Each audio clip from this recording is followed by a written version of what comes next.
Assalamualaikum warahmatullahi wabarakatuh. Pertanyaannya begini, Cak. Jadi ada teman saya itu karena dia ingin belajar Islam, akhirnya dalam otaknya itu dia berkembang jadi gini.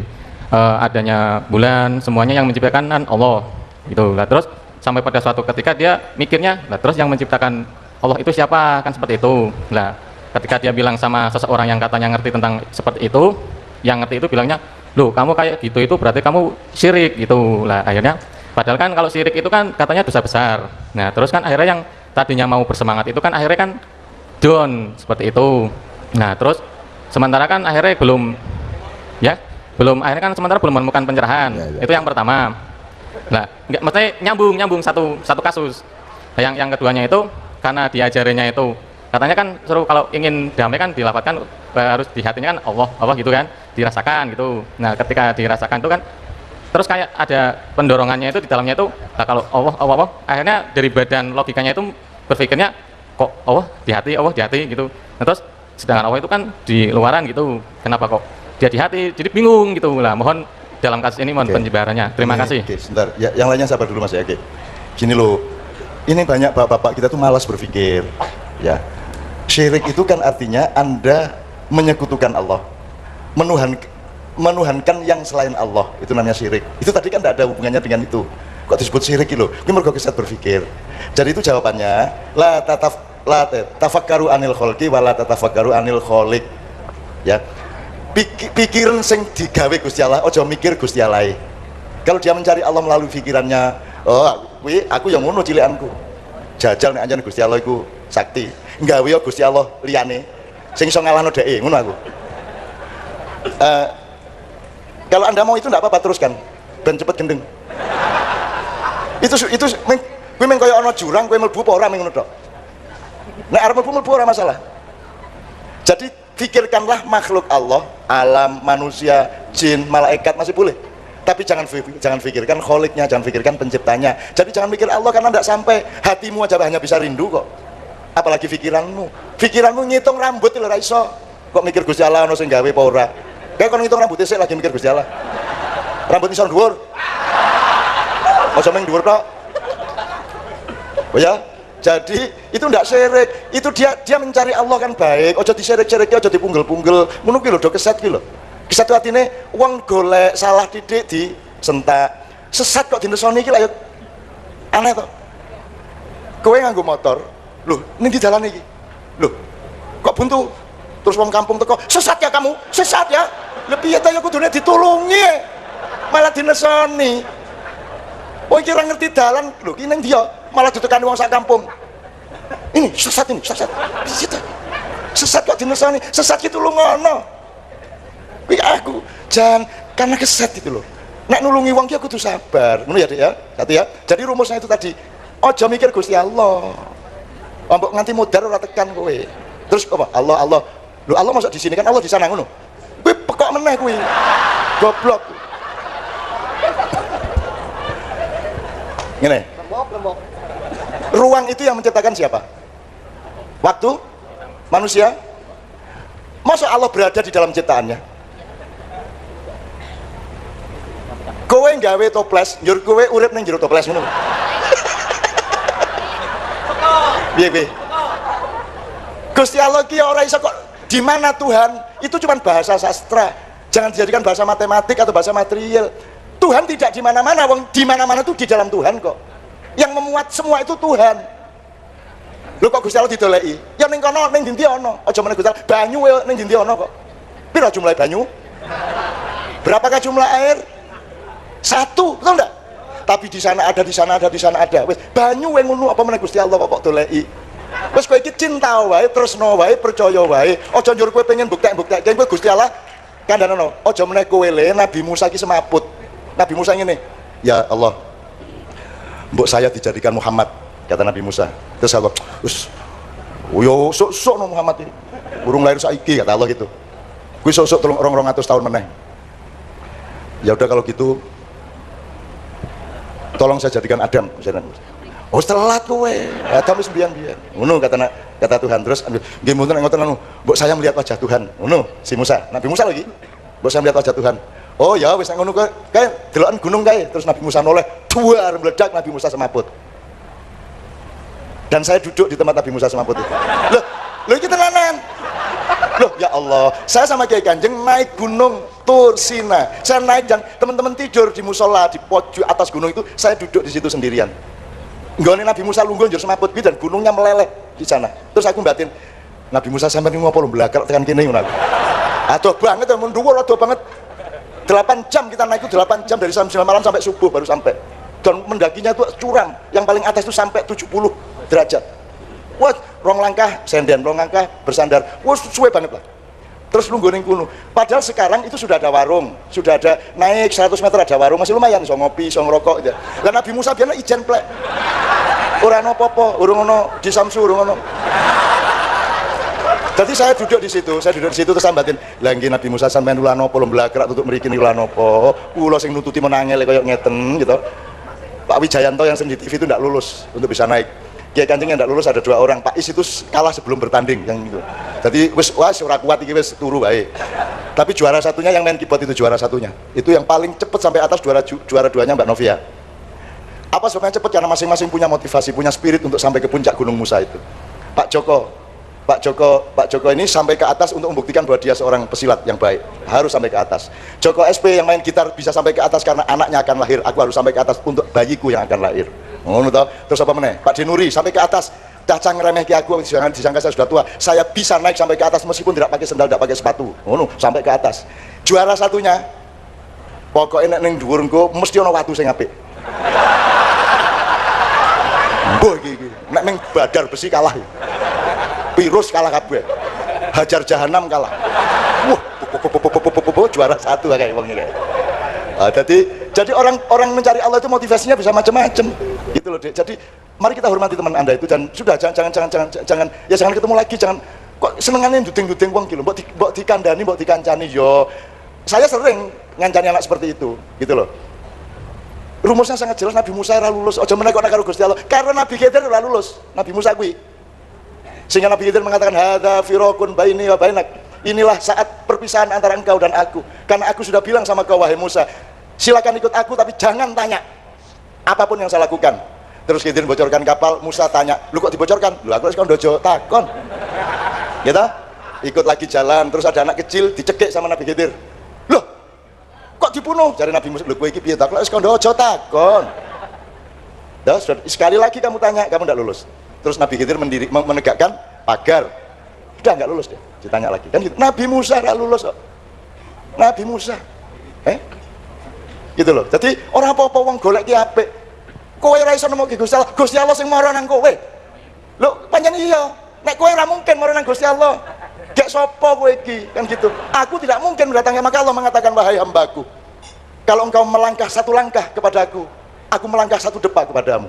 Kalau engkau melangkah 1 depa kepadamu, aku melangkah 1 penggalah kepadamu. Kalau engkau berjalan kepadaku, aku lari kepadamu. Itu Allah ngomong gitu. Dan hidup itu pencarian, bukan kesimpulan. Tidak ada orang pasti tahu, itu tidak ada. Tidak ada cum laude kayak apapun tidak pasti tahu. Cuman berharap tahu, mudah-mudahan tahu. Relatif semuanya. Jadi tidak ada orang yang mengerti Allah. Tidak ada. Menguasai Quran, mbahmu raiso.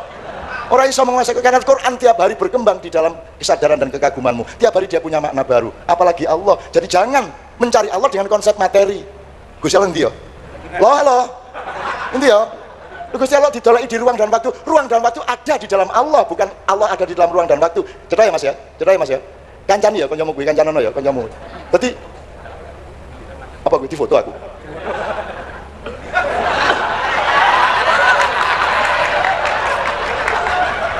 Are. Lain jawab tenanan malah difoto ya. Ya wis ra apa wis. Oke, kira-kira gitu ya Mas ya. Oke, jadi temani dia ya tolong. Dan sama Allah itu jangan nyari dengan konsep kue golek kacang, kue arep ndelok. Wong kue entut kue ora iso ndelok ya. Entut ora iso ndelok. Dikon ngitung rambut, sing iso ngitung rambut kuwi mung Abu Nawas. Sing iso ngitung jumlah bintang di langit hanya Abu Nawas. Dia disuruh oleh Sultan Harun ar-Rasyid disuruh menghitung bintang. Dihitung sama Nabi Abu Nawas, terus dia bawa kambing 3 ke istana. Lu ada apa nih kok bawa kambing? Katanya saya suruh ngitung bintang. Hubungannya apa? Jumlah bintang sama dengan jumlah bulu kambing 3 ini. Kalau Baginda tidak percaya silakan kirim tim untuk menghitung. Ngono kuwi. Lah kowe nek jawab ngono kuwi ya ngono kuwi wae. Lah rumangsamu. Ngono ya? Ya Mas ya. Oke, kemudian Mbah, pertanyaan saya belum dijawab kayaknya, Mbah. lu ini lebih bergiliran, Rek. Iya, saya jawab sekarang. Saya jawab dulu yang Yang pakai bahasa Arab tadi. Nah, ya yas'aluni bil lughatil arabiyyah. Tadi tanya mengenai musik ya, tentang lagu. Gini, Anda yang tanya apa Anda ditanya, Ustaz? Jawab bagaimana? Kemarin tentang ada materi tentang di pondok ada Ya, materi tentang musik. lagu, Lah ustadznya mengatakan bahwasanya musik itu andal ghina halalu halal haramu haram. Ya, bahasa Indonesianya apa?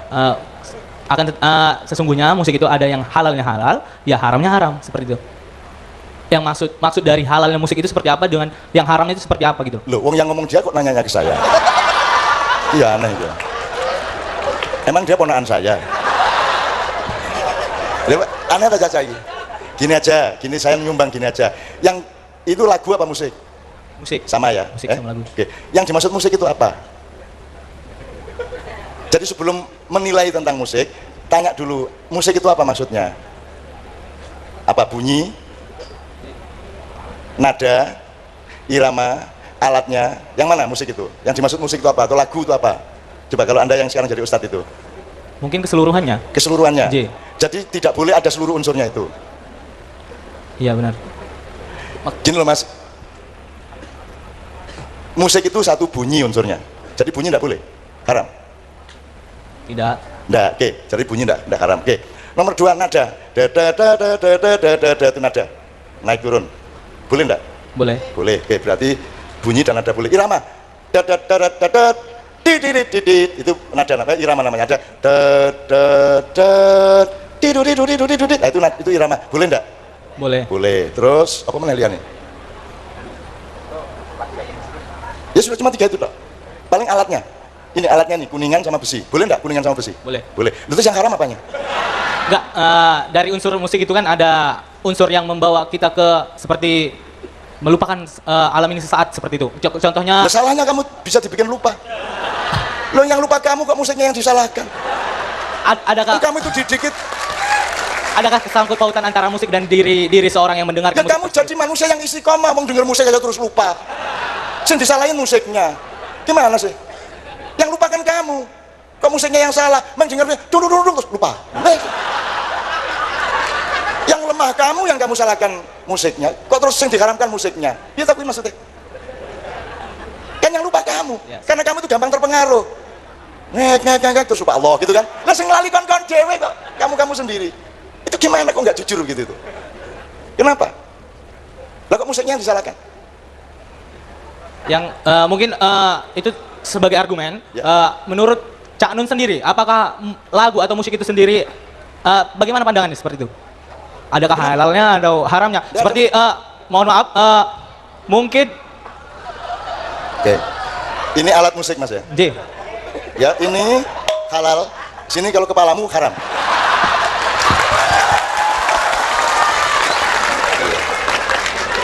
Iya toh. Kok ada barang itu haram? Yang haram itu babi, khinzir, atau maisir, ya toh Pak ya? Yang lain tidak haram. Penggunaannya bisa dipakai untuk menyakiti orang, untuk mengganggu orang. Yang salah itu perilakunya, bukan alatnya. Mosok saya bunuh orang pakai pisau terus pisau haram, ngono. Piye iki?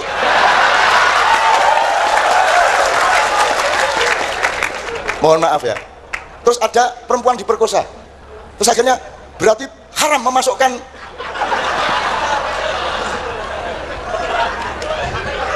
makanya nomor 1 itu alat menjadi orang Islam itu bukan Quran, bukan syariat, bukan fikih, bukan kitab, bukan hadis. Alat utama akalmu, pikiranmu. Nggak terima, duel kita.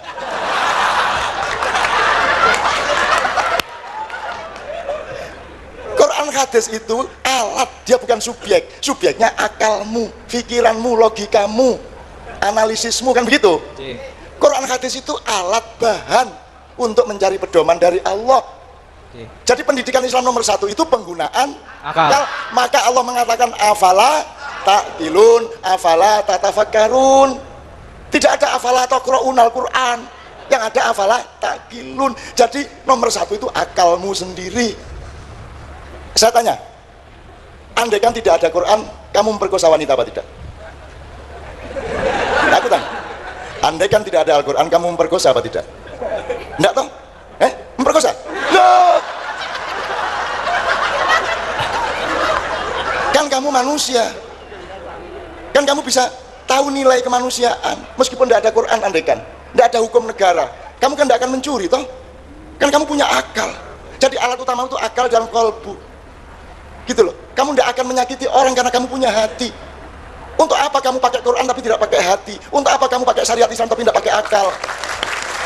Mas ya, gitu ya. Oke. Ya itu saya jawabnya kepada siapa tidak jelas, yang ngomong Ustadz Anda.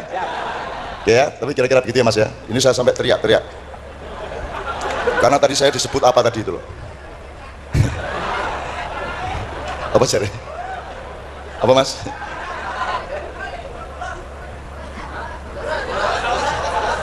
Apa?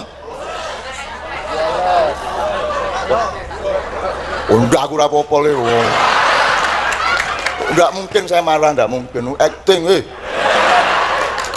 Kan tadi, enggak setuju, duel kita. Hahaha, ya toh? Kalau orang enggak acting mana bisa begitu? Ayo duel sekarang. Wus metenteng toh. Aku enggak terima duel. Ya toh?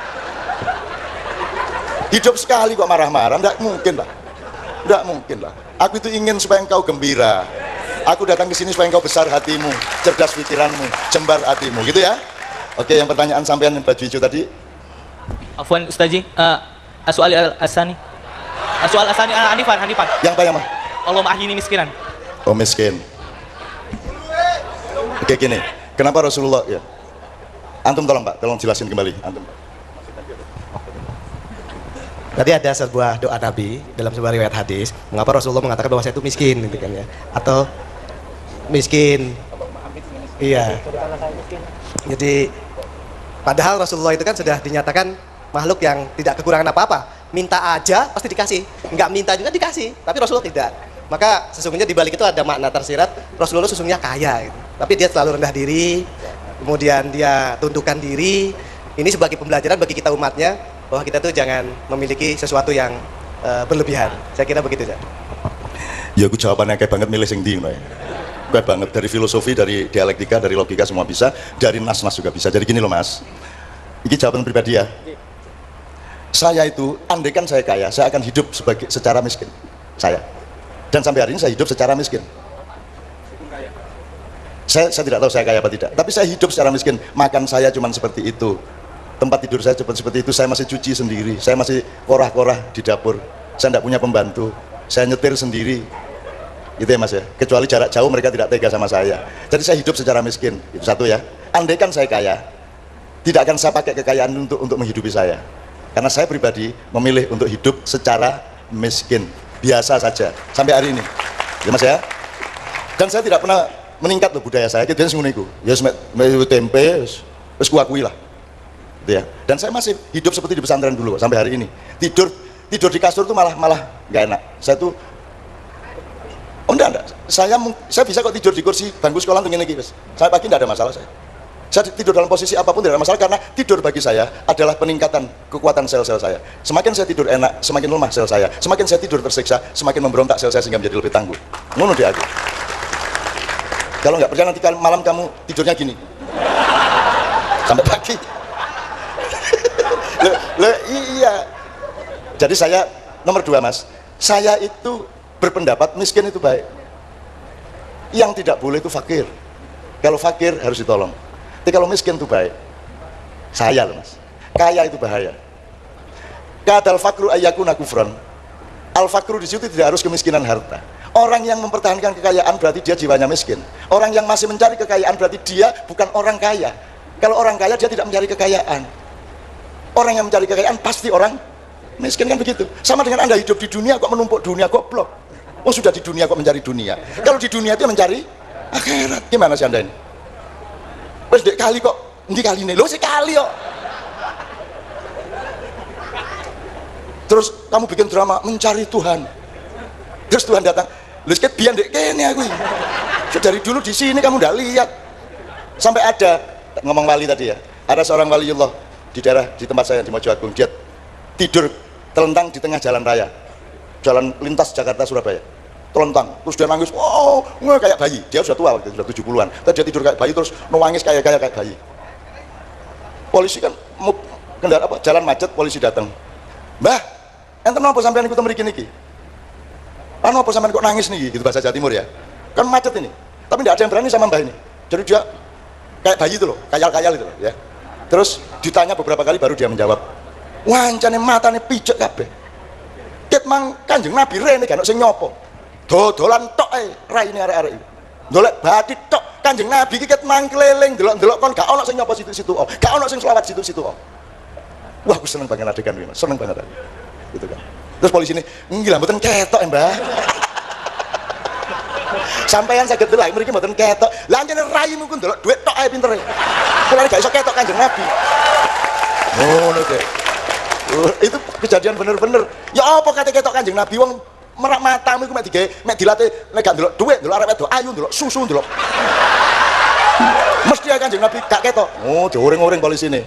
Ya wes nek ngono, terus dia kayal-kayal. Wah, akhirnya aspalnya tuh pecah-pecah karena si Mbak itu kayal-kayal. Jadi kalau dia tuh marah, anjlok itu yang hancur bukan kakinya tapi aspalnya.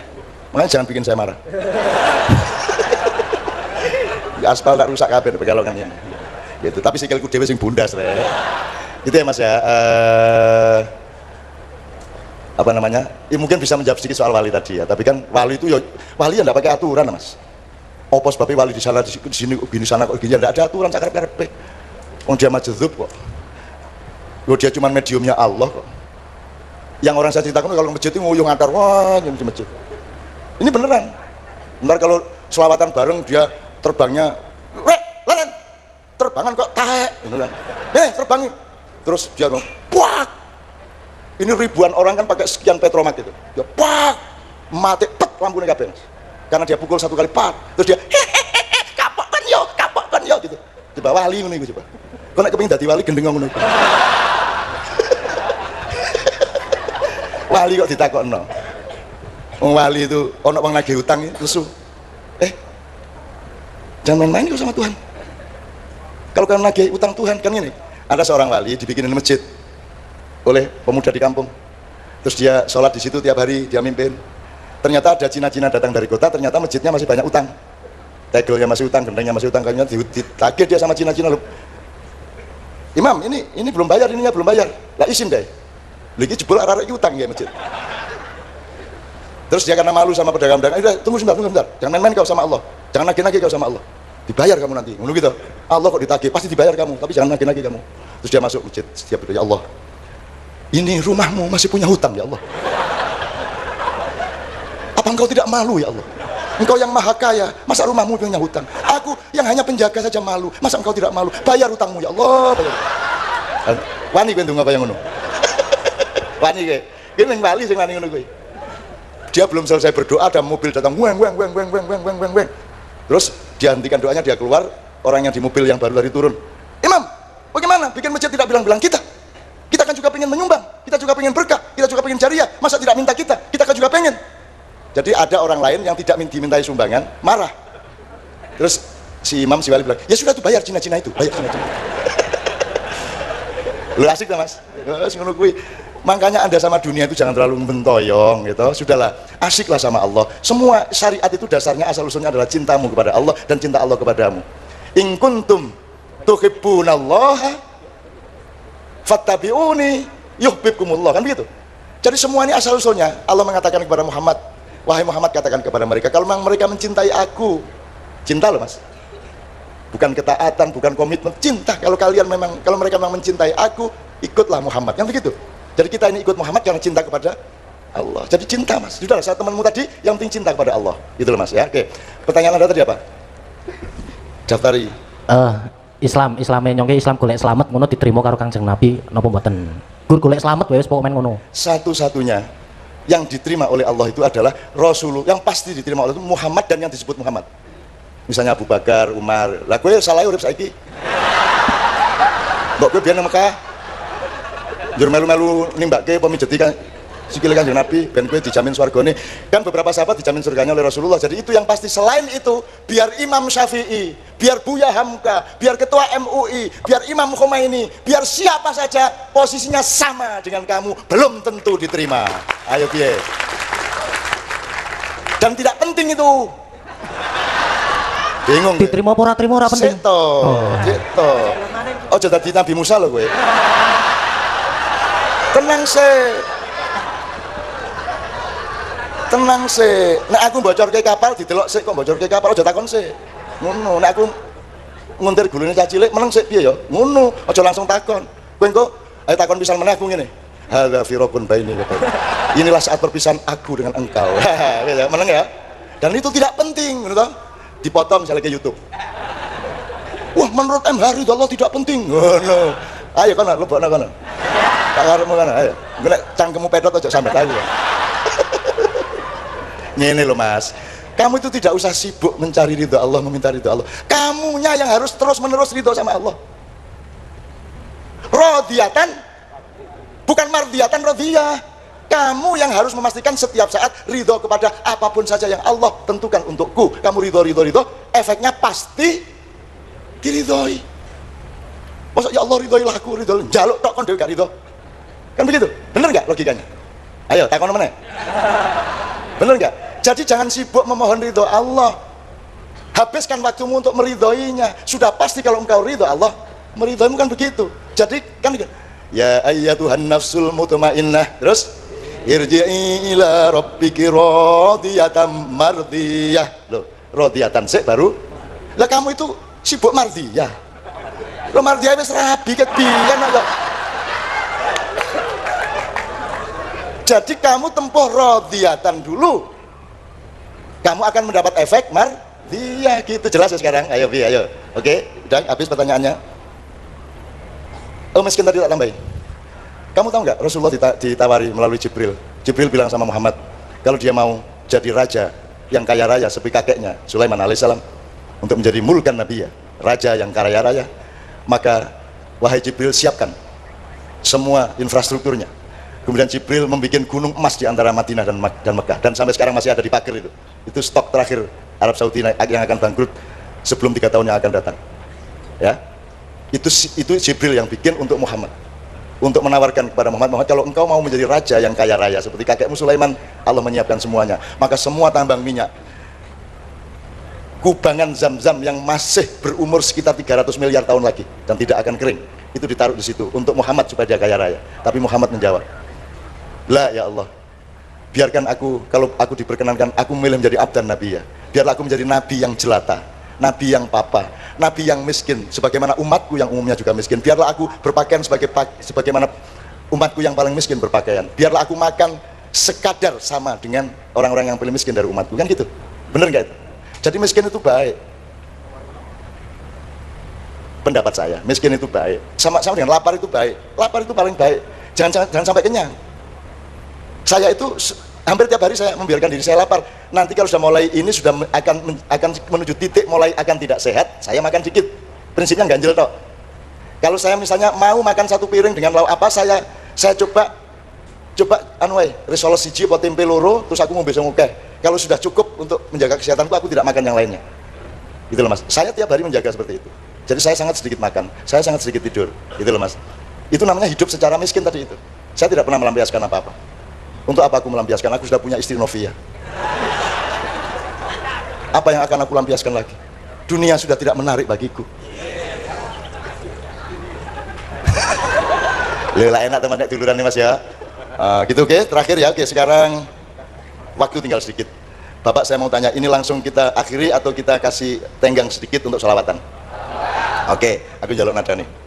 Tapi aku diwangi karena saya teriak-teriak agak kurang kontrol saking cintanya aku kepadamu semua.